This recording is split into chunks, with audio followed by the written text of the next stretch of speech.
Hello, good morning students. आज मैं देखो आप लोगों को 9th चैप्टर स्टार्ट करा रही हूँ। खाद्य उत्पादन में वृद्धि की कार्यनीति या strategies of investment in food production. अब इसमें देखो, पहले मैं थोड़ा सा बता दूं बच्चों को कि आप लोगों से अगर नोट्स नहीं बन रहे हैं तो आप मत बनाइए, लेकिन क्वेश्चन आंसर आप लोग करते चलो, क्योंकि 2 तारीख से स्कूल खुलेंगे तो सारे जो नोट्स वगैरह हैं वो मैं करवा दूंगी। और एनसीईआरटी की जो बुक है उसमें सिलेबस तो पूरा है, लेकिन मटेरियल बहुत कम है, इसलिए अपने को थोड़ी सी रेफरेंस बुक भी लेनी पड़ेगी। इसलिए जो है साइंस पब्लिकेशन की हिंदी में बुक आ गई है और इंग्लिश में आने वाली है। तो जो हिंदी मीडियम वाले बच्चे हैं वो हिंदी में ये साइंस पब्लिकेशन एसपी की बुक ले आए, संजीव की नहीं, साइंस पब्लिकेशन की। तो उसमें मटेरियल काफी अच्छा है और मैं भी जो आप लोगों को ये दे रही हूँ वो इसी से दे रही हूँ, तो इसलिए परेशान मत हो। और इस तरह की बुक है, रेफरेंस बुक से ही काम चलेगा। एनसीईआरटी में सिलेबस बहुत कम है। ठीक है, अब अपन स्टार्ट कर रहे हैं। अब देखो, सबसे पहले कि इसका क्या मतलब है कि हमें अपना जो भी फूड है उस फूड को हमें बढ़ाना है। और बढ़ाने मतलब 2 चीज होती है, एक होती है क्वालिटी और एक होती है क्वांटिटी। तो हम मात्रा तो बढ़ा देते हैं लेकिन गुणवत्ता का ध्यान नहीं रखते, यानी क्वालिटी ध्यान नहीं रखते। इसलिए अब इस वाले चैप्टर में अपने को ये ध्यान रखना है कि हमें मात्रा के साथ साथ उसके गुणों को भी बढ़ाना है। इसीलिए इसमें बहुत सारी चीजें हैं जिनको अपने को ध्यान रखना है। अब जैसे अगर थोड़ा सा इंट्रोडक्शन है तो अपने को पता है कि हमारी जीवन की 3 सबसे इम्पोर्टेंट चीजें, जिसे आप आधारभूत आवश्यकता कह सकते हो, भोजन, वस्त्र और आश्रय। यानी भोजन मतलब फूड, वस्त्र मतलब अपने क्लोथ जो अपन कपड़े पहनते हैं, और आश्रय मतलब जहां हम रहते हैं, जिसे हम हैबिटेट कहते हैं। तो ये 3 चीजें हमें सबसे ज्यादा चाहिए, तो उसके लिए ये सारी चीजें की जाती है। और इसमें जैसे मान लीजिए कि जो अपने को फूड चाहिए वो इसलिए चाहिए क्योंकि हम इतनी सारी क्रियाएं करते हैं, जैविक क्रियाएं करते हैं या फिजिकल क्रियाएं करते हैं। तो इस सारी क्रियाओं के लिए हमें फूड चाहिए जो हमें ऊर्जा देता है।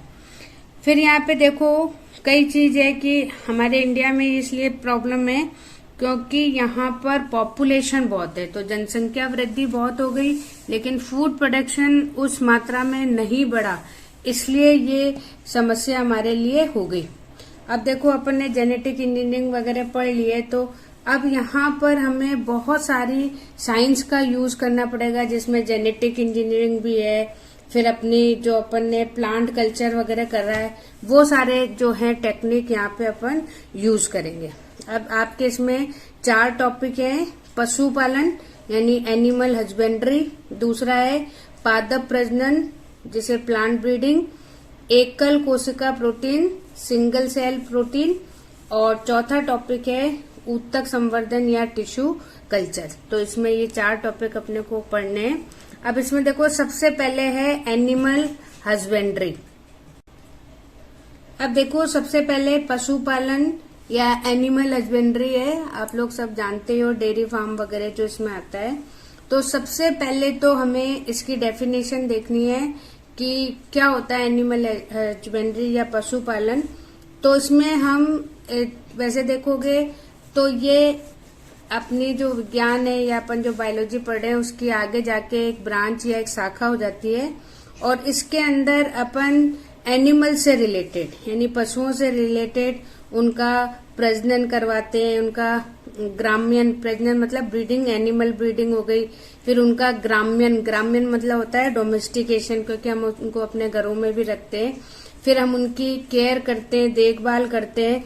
ये सब जिस सब्जेक्ट में या जिस ब्रांच में इसकी स्टडी की जाती है उस ब्रांच को हम क्या बोलते हैं, एनिमल हस्बेंड्री। और इसमें अधिकतर ये गाय भैंस ही नहीं, बहुत सारे जो जानवर हैं उनको हम अब मेनली हम देखते हैं। बाकी वैसे हमारे पास में गाय है, भैंस है, फिर ये अपनी जो भेड़ होती है, बकरी होती है, फिर सुअर है, ऊंट है, मुर्गी है, मछली है, बटेर जो ये होते हैं उस तरीके से। फिर कुछ जलीय भी है, जैसे झींगा जो मछली होती है वो है, फिर केकड़ा है, मधुमक्खी है। तो ये सब जो है एनिमल्स हैं, इनका जहां पर भी देखभाल की जाती है, जहां इन्हें पाला जाता है, या ये सारी जो चीजों की कैसे इनका करना है, क्या तरह के, तो ये सारी चीजें जिसमें हम स्टडी करते हैं उस ब्रांच को हम क्या बोलते हैं, एनिमल हस्बेंड्री।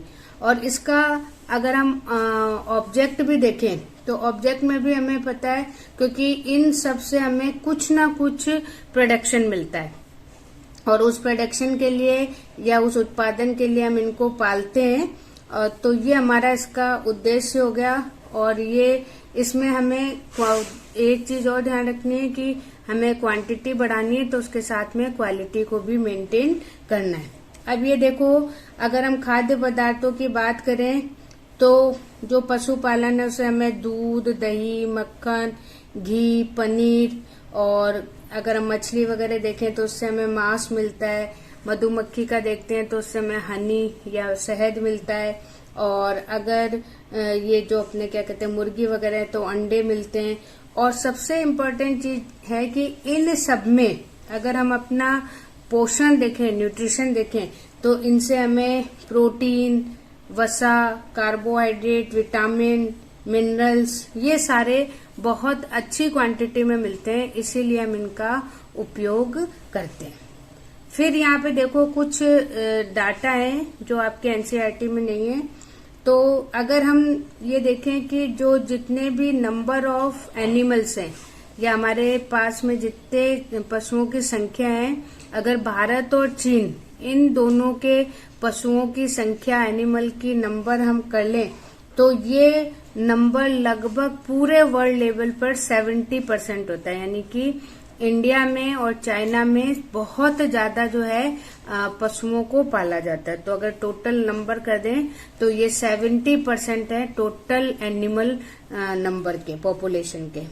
फिर उसके बाद में हमारे इंडिया की हम बात करें तो बफेलो यानी भैंस की जो पॉपुलेशन है उसमें हम नंबर 1 पर हैं।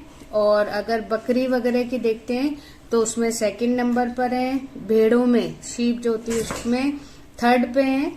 फिर उसके बाद में अगर हम प्रोडक्शन देखें तो मिल्क प्रोडक्शन में इंडिया नंबर 1 पर है।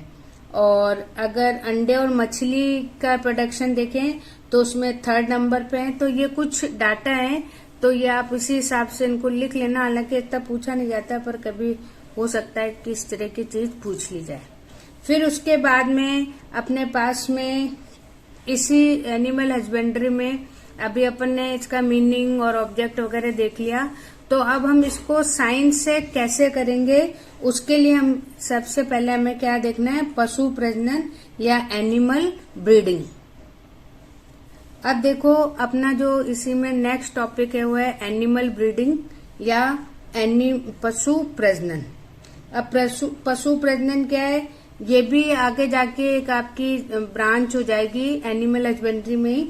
और इसमें हम क्वालिटी इंक्रीज करने के लिए, ठीक है, इंक्रीज करने के लिए अपने जैसे आपने बायोटेक्नोलॉजी में पढ़ा था, डिजायर्ड या वांछित लक्षणों को प्राप्त करने के लिए ये एनिमल ब्रीडिंग की जाती है। तो ये भी इसमें भी है कि जो भी हमारे हेरिडिटिकल कैरेक्टर हैं या आनुवांशिक लक्षण हैं, उन लक्षणों को बढ़ाने के लिए हम कृत्रिम रूप से ये मान के चलिए इनमें स्वयं प्रजनन, जैसे आपने मेंडल में पढ़ा था स्वयं प्रजनन और पर प्रजनन, तो उस तरीके से हम यहाँ पे पशुओं के मध्य ब्रीडिंग कराते हैं जिससे कि हमें वांछित लक्षण मिलते हैं।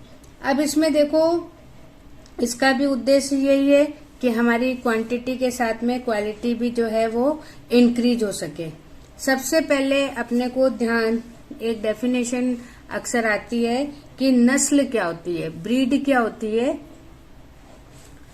तो सबसे पहले डेफिनेशन है मीनिंग ऑफ ब्रीड, और कभी पूरी नस्ल, ब्रीड मतलब नस्ल।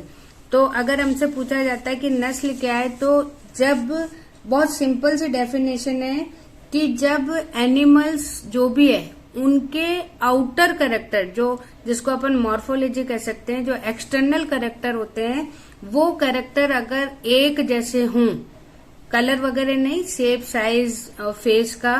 तो उस हिसाब से तो वो जो ग्रुप है उस ग्रुप को हम नस्ल या ब्रीड कहते हैं। यानी कि ऐसा ग्रुप जिसमें कि जैसे अपन ने अभी 11th में आप लोगों ने जीनस और स्पीसीज पढ़ी है, तो उसी तरीके से यहाँ पे उनका जीनस सेम हो, उनके आउटर कैरेक्टर एक जैसे हों, तो उन्हें अपन क्या बोलते हैं, नस्ल। और उसके बाद में जैसे मैं आपको यहाँ 2-3 दिखा भी रही हूँ।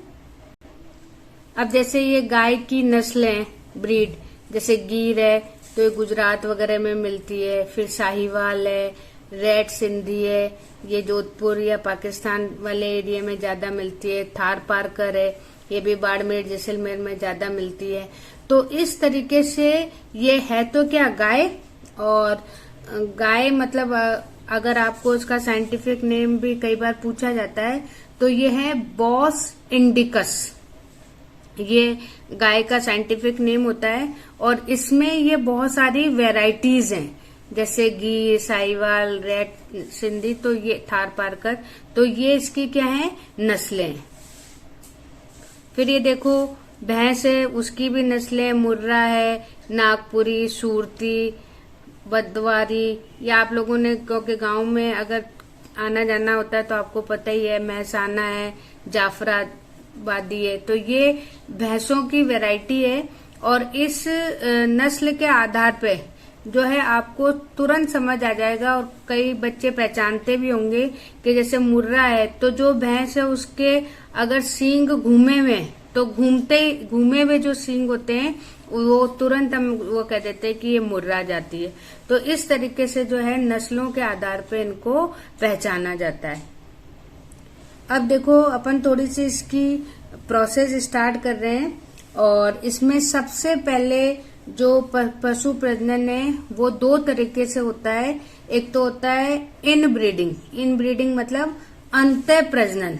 अब यहाँ पे देखो सिंपल सी डेफिनेशन दी हुई है, मेटिंग बिटवीन एनिमल्स और plants that are closely related, जो कि बिल्कुल पास का जो संबंध होता है, उस संबंध में अगर मेटिंग होती है तो उस प्रोसेस को अपन क्या बोलते हैं, इनब्रीडिंग। और इसमें ये मान लीजिए कि इसमें भी 2 तरीके का डाला हुआ है। एक तो सेम होती है, सेम मतलब कि जिसमें कि ज्यादा डिफरेंस नहीं होता है, जैसे मान लीजिए माँ बेटे, भाई बहन, इनके बीच में जो मेटिंग होती है उसको अपन क्या बोलते हैं, इनब्रीडिंग। और इसमें अगर डिफरेंट अगर हम मान लें तो जैसे जिसको अपन क्या बोलते हैं, चचेरे भाई बहन, यानी कजन वगैरह है, इस तरीके से। अब ये एनिमल्स में ये इस तरह की ब्रीडिंग पॉसिबल होती है। तो इसलिए पहले बात तो इनब्रीडिंग मतलब कि बहुत ज्यादा निकट संबंध है, क्लोजली रिलेटेड है। और उसमें भी 2 तरीके के, कि अगर भाई बहन के बीच हो गई तो वो तो कहलाएगी सेम, और अगर मान लीजिए कजन भाई बहन के बीच हो गई तो वो कहलाती है आपकी डिफरेंट प्रजनन। तो ये सबसे पहले इसकी प्रोसेस है।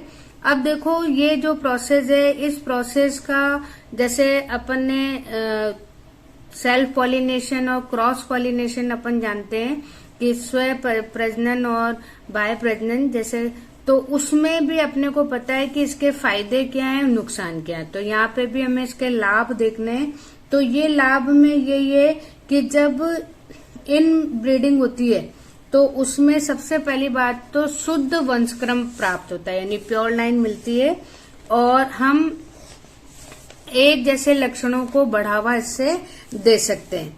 और अगर हमारे पास में अच्छे लक्षण है तो वो लगातार क्या होते जाएंगे, बढ़ते जाएंगे। तो ये तो इसका फायदा है। लेकिन इसका नुकसान है, और ये कई बार पूछा भी जाता है। तो इन ब्रीडिंग में सबसे ज्यादा नुकसान ये है कि अगर हम लगातार इन ब्रीडिंग कराते हैं तो ऐसी स्थिति में कैपेसिटी और प्रोडक्शन, यानी क्षमता और उत्पादकता दोनों में ही कमी आती है। इस स्थिति को बोलते हैं प्रजनन अवसादन, इसको अंडरलाइन कर लेना। तो इसमें इसको बोलते हैं रिप्रोडक्शन डिप्रेशन। तो डिप्रेशन में यही है कि धीरे धीरे कैपेसिटी और जो प्रोडक्शन है वो क्या हो जाता है, कम हो जाता है। और दूसरा ये है कि अगर मान लीजिए अभी तो हम कह रहे हैं कि अच्छे लक्षण बराबर बढ़ते जाएंगे, लेकिन कभी कभी होता है कि अच्छे के साथ में कुछ बुरे लक्षण भी जो अनडिजायरेबल है वो भी इस ब्रीडिंग में बढ़ते चले जाते हैं। तो ये इसकी डिसएडवांटेज या जो क्या करना चाहिए हानि है। इसके बाद में सेकंड इसका टाइप है बाह्य प्रजनन या आउट ब्रीडिंग।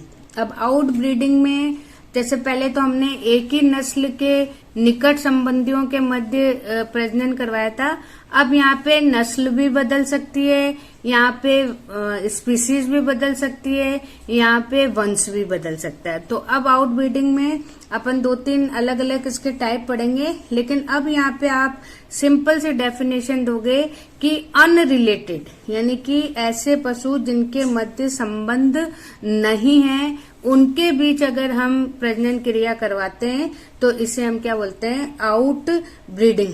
और इस आउट ब्रीडिंग में सबसे पहले अपने को ये ध्यान रखना है कि ये जो भी पेरेंट्स हम या जो भी जनक लेते हैं उनमें लगभग 4 से 6 पीढ़ी तक या जनरेशन तक कोई भी किसी भी प्रकार का रिलेशन नहीं होता है। अब देखो इसका सबसे पहला जो उदाहरण है वो है बाह्य संकरण या आउट क्रॉसिंग। अब यहाँ पे देखो एग्जाम्पल दे रखा है कि एक जो बुल यानी जो मेल है वो ब्रीड ए का है और जो फीमेल है वो ब्रीड बी की यानी जो काऊ है वो बी की है। जब इन दोनों के मध्य आउट क्रॉस या बाह्य संकरण कराया जाएगा तो इससे जो भी प्रोजेनी जो भी संतति बनेगी उसमें दोनों ही के 50-50% हमें यहाँ लक्षण मिलेंगे। तो इस और ये हम इसीलिए करते हैं ताकि हमारे पास में दोनों के अच्छे कैरेक्टर यहाँ पर मिल सके। फिर उसके बाद में देखो जो दूसरा एग्जाम्पल है वो है संकरण का या क्रॉस ब्रीडिंग का। और ये कई बार अब तो अभी तो कोर्स चेंज हुआ है लेकिन पहले भी यही कोर्स था तो अक्सर ये एग्जाम्पल पूछा जाता था। और ये एग्जाम्पल है हिसरडेल और ये भेड़ आपको दिख ही रही है यहाँ पे। तो ये हिसरडेल भेड़ जो बनाई थी उसमें देखो 2 चीज हमने लिए कि हमारे पास में एक तो जो हमारी इंडिया की जैसे नाम यहाँ लिखा हुआ बीकानेरी एव्स तो ये तो फीमेल थी और मेरिनो आपको पता है सबसे ज्यादा जो ऊन है वो मेरिनो से मिलती है।